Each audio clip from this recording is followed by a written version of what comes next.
दुर्भाग्यपूर्ण स्थिति है, क्योंकि आप जैसे तुलना की है कि पिछली बार बच्चे घर नहीं पहुँचे तब तक आपका जारी कर दिया गया आंसर की। तो इस बार इतने दिन हो गए एग्ज़ाम का, अभी तक ओएमआर अपलोड नहीं हुआ है और लगातार चर्चाएँ हो रही थी कि 8 तारीख को दे दिया जाएगा और फिर 9 तारीख को दे दिया जाएगा, लेकिन कुछ भी कंफर्म रिपोर्ट नहीं निकल कर के सामने आ रहा है। पेपर में भी इस तरह की न्यूज़ आ रही है सिर्फ, लेकिन बीपीएससी के हवाले से या शिक्षा विभाग के हवाले से कुछ भी नहीं आ रही है। तो यहाँ हमको लगता है चूँकि बीपीएससी डायरेक्ट कंट्रोल होती है सामान्य प्रशासन विभाग से या शिक्षा विभाग से। अब इंटरनल मैटर क्या है ये समझ में नहीं आ रहा है। एक तो रिजर्वेशन वाली बात थी कि जो 50% पर रिजल्ट देने की आप बातें हो रही है 65% से, तो इसमें number of vacancies category by category उथल पुथल तो स्वाभाविक है, लेकिन ये करने में कितना देर लगेगी अगर बीपीएससी चाहेगी तो। बहुत ज़्यादा इसको लेकर के मेरे ख्याल से दिक्कत नहीं होनी चाहिए। और रिजल्ट बनाने में भी डेटा फीड करने की बातें हैं, डेटा फीड करेगी ऑटोमेटिक। पहले भी चर्चा हुआ है, माननीय चेयरमैन से भी चर्चा की होती है, 1 दिन का काम है, 1 दिन में हम वैसा कर सकते हैं। तो सबसे बड़ा समस्या तब हुआ जब पेपर में दिया था कि 25 तारीख से ओएमआर शीट की जांच शुरू, पेपर में आया था। अब विद्यार्थी ये सोच रहे हैं कि डेटा तो 1 दिन में हो जाता है, 2 दिन में हो जाता है, 5 दिन में हो सकता है, लेकिन अभी इतना विलंब क्यों? जब आंसर की नहीं आया, ओएमआर शीट नहीं हुआ तो जांच कैसे होगा? ये भी एक प्रश्नवाचक चिन्ह बच्चे।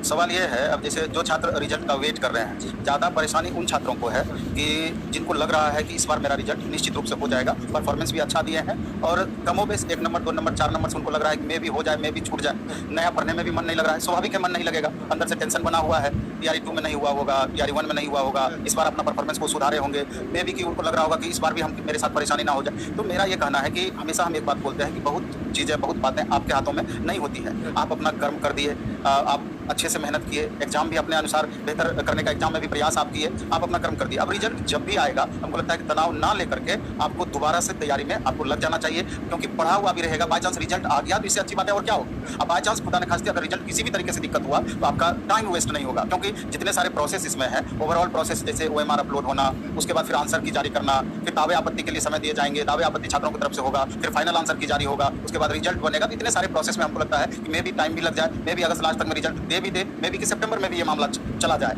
और जहां तक नेक्स्ट वैकेंसी का सवाल है, ये तो तय है कि अगली वैकेंसी आएगी। अब कितनी वैकेंसी आएगी संभावित तो 1,60,000 बताया जा रहा है, लेकिन एग्जैक्ट तब पता चलेगा, जैसे चेयरमैन सर भी बोले थे कि जब तैयारी 3 के बच्चे ज्वाइन कर लेंगे, ज्वाइन करने के बाद वेरिफिकेशन का सारा प्रोसेस समाप्त होने के बाद तब जब हमको फाइनल पता चलेगा कितने स्टूडेंट ज्वाइन किए, कितनी सीटें वैकेंट रह गई, उसके बाद हम तैयारी 4 की घोषणा करेंगे या उसका नोटिफिकेशन देंगे और ओवरऑल सीट हम अनाउंस करेंगे। तो ये सारे प्रोसेस है, इसलिए तनाव छात्रों को बहुत अधिक नहीं लेना है, थोड़ा वेट एंड वॉच करते रहना है और अपना पढ़ाई मेरे ख्याल से कंटिन्यू रखना है। लेकिन एक मैटर जो है जिसकी लगातार हम हर वीडियो में चर्चा करते हैं, आप लोग भी लगातार इस मैटर को उठाते हैं, जैसे 1 कैंडिडेट 1 रिजल्ट वाली बात है, वेरिफिकेशन प्रोसेस में बदलाव वाली बात है। कहीं पिछली बार की तरह इस बार भी सीट वैकेंट नहीं रह जाए, उसके लिए अब बीपीएससी क्या करेगी, इसके लिए आश्वस्त करने वाली बातें हैं। क्योंकि कई सारे कैटेगरी में आप पिछली बार देखिए हुआ इस तरह की बच्चे क्वालिफाई हैं, सीट भी वैकेंट रह गया है, लेकिन पूरा का पूरा वैकेंसी भरा नहीं गया, पूरा बताया गया योग्य कैंडिडेट नहीं, बताया गया कि योग्य कैंडिडेट नहीं मिले। तो किस तरह से आप अपना पैरामीटर योग्य कैंडिडेट का बनाए हैं, ये बात भी आपको तय करना चाहिए। अब इधर तैयारी 1 में भी सप्लीमेंट्री रिजल्ट को लेकर कोर्ट में मामला है, कोर्ट में क्लियर भी कर दिया कि सप्लीमेंट्री रिजल्ट आना चाहिए। आप वेटिंग का प्रावधान कर दीजिए, कम से कम जितनी 87,000 समथिंग वैकेंसी है तो उसको पूरा का पूरा भरने का प्रबंध कर दीजिए। कहाँ कहीं आपत्ति रहेगी, 11-12 से वेरिफिकेशन नीचे की तरफ आप कीजिए, 50% वेटिंग का प्रावधान कीजिए, अपने सारा कुछ हो जाएगा क्लियर। सबसे बड़ा तो समस्या ये होता है, देखा जाता है जितना सीटें उतना पर तो रिजल्ट भी नहीं आता है, उससे कम पर ही रिजल्ट आता है, उसके बाद कॉमन विद्यार्थी मिल जाते हैं। तो ये तो हमेशा से सीट खाली रहेगा अगर यही प्रोसेस रहा। यही तो दुर्भाग्य, इसी बात को तो हम लेकर कह रहे थे कि अगर 50% वेटिंग का भी प्रावधान करती है, मल्टीपल कैंडिडेट जो है 1.5 गुना रिजल्ट, मल्टीपल कैंडिडेट को कहीं एक जगह ज्वाइन करने के बाद जो सीटें वैकेंट रह जाएगी। इस बार तो देखिए ना, बहुत सारे ऐसे भी कैंडिडेट हैं कि जिनका पहले से हो चुका है और फिर दोबारा वो एग्जाम में बैठ रहे हैं। स्वाभाविक है कि इस बार भी उनका होगा ज्वाइन, तो आखिर उसी हिसाब से वो करेंगे।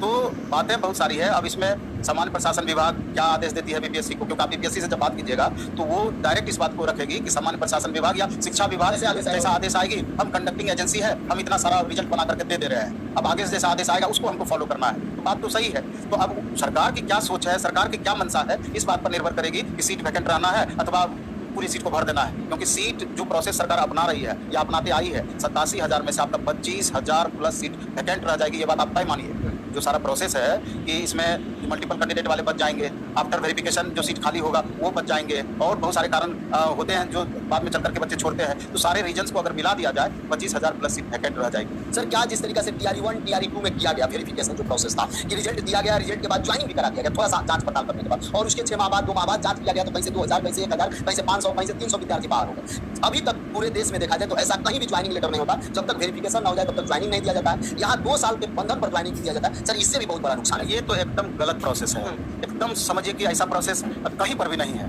आप ये क्या है कि आप ज्वाइन कराने के बाद फाइनल वेरिफिकेशन करा रहे हैं, ऐसा होता है क्या? बिहार में होता है, बिहार टीचर वाले में ही होता है। ये एकदम गलत प्रोसेस है। कहीं ना कहीं ये सारा कुछ जब आप देखिएगा ना तो लगेगा कि कोई सोची समझी साजिश के तहत इस तरह का काम किया जा रहा है, एकदम सोची समझी साजिश के तहत। यहाँ तो बड़े बड़े दिमाग लेकर के वहाँ बैठे हुए हैं, उस तरह के माननीय चेयरमैन सर या आईएएस अफसर सब बैठे हुए बड़े बड़े दिमाग को लेकर के, तो कहीं ना कहीं लगता है सरकार की तरफ से दबाव तो नहीं बनाया जाता है कि आप बताइए कि अगली वैकेंसी में कैसे मेरा सीट बढ़ेगा, क्योंकि प्रोसेस वही है। प्रोसेस वही है, आप देख लीजिए ना, नहीं तो बदलाव करने में क्या दिक्कत है। आप जितनी सीटें वैकेंट, जितनी वैकेंसी आप निकालते हैं, आपको भरना चाहिए कि नहीं पूरी सीट? पूरी भरना चाहिए, और आपको अच्छे से मालूम है कि कितनी सीटें वैकेंट रह जाएगी। सर एक प्रश्न आप बोले कि आरक्षण को लेकर या उधर से कोई आदेश नहीं आया है जिसके कारण से रिजल्ट भले रुक सकता है उसके कारण से, या कोई आदेश आएगा तो रिजल्ट, लेकिन आंसर की ओएमआर इससे क्या प्रभावित होगा? नहीं, सरकार की इच्छा शक्ति का कहीं ना कहीं अभाव है, यानी बहुत सीरियस इस मैटर को आप नहीं ले रहे हैं। नहीं तो अगर सीरियस लेते तो कैसे पहले सेम डे में निकल जाता था आपका आंसर, सेम डे में क्वेश्चन पेपर अपलोड हो जाता था, आंसर की निकल जाती थी, इतने सारे प्रोसेस, रिजल्ट इतना जल्दी दे दिया जाता था। एस्टेट देखिए ना, 72 घंटा में रिजल्ट, 72 घंटा में एग्जाम एस्टेट का। तो मतलब जो बिहार स्कूल एग्जामिनेशन बोर्ड को इतना सुस्त बॉडी लोग समझता है, वो 72 घंटे में एग्जाम कंडक्ट करवा सकती है। यहाँ बीपीएससी तो अपने आप में इतना एक्टिव बॉडी है, लेकिन इस बार उसका भी अभी तक रिजल्ट नहीं आया है स्टेट का। बोला जा रहा है कि 10 तक देखा जाए, क्या उम्मीद है 10 को आ जाए?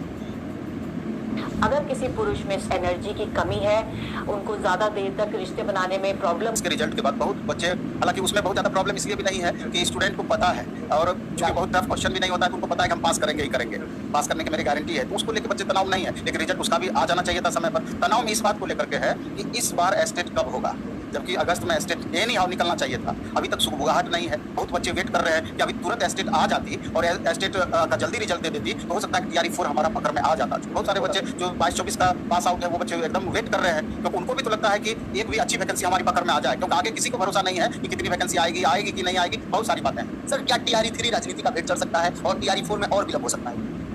मेरे ख्याल से तो ऐसा नहीं होना चाहिए, क्योंकि एक्टिव होगी तो तुरंत नेक्स्ट प्रोसेस हो जाएगा। और जिस हिसाब से माननीय मुख्यमंत्री जी अपने ट्विटर हैंडल पर इस बात को दे चुके हैं कि 1,60,000 वैकेंसी हमको देना है, जिसमें 26,000 सिर्फ कंप्यूटर शिक्षक की भी चर्चा की है, तो हमको नहीं लगता है कि वो इसके प्रति सीरियस नहीं रहेंगे। सर वो 3 माह के लिए बाहर जा रहे हैं, बहुत लोग ये भी सोच रहे हैं कि कहीं और वैकेंसी ना दिया जाए या कोई समस्या हो जाए, इस पर सर आपका क्या?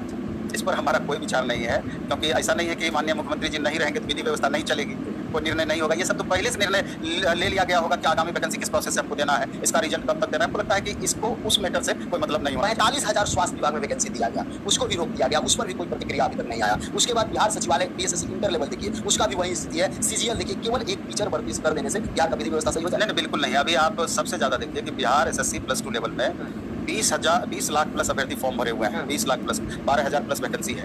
तो इतना विलंब का क्या कारण हो सकता है, ये समझ में नहीं आ रही है, जबकि उसी समय बताया गया था 3 महीने के अंदर हम एग्जाम ले लेंगे, सारा प्रोसेस पूरा कर देंगे। कहीं पिछली बार वाली स्थिति ना हो जाए, उसका 2014 में हम वैकेंसी निकाले और 2023 में जाकर के पूरा हुआ। पंचवर्षीय नहीं 10 वर्षीय योजना, तो स्टूडेंट को हमेशा ये सब संदेह के दृष्टिकोण से देखते रहते हैं। लेकिन अच्छी बात यह रही कि इस बार टीआरई 3 एग्जाम पूरी तरीके से फेयर रहा।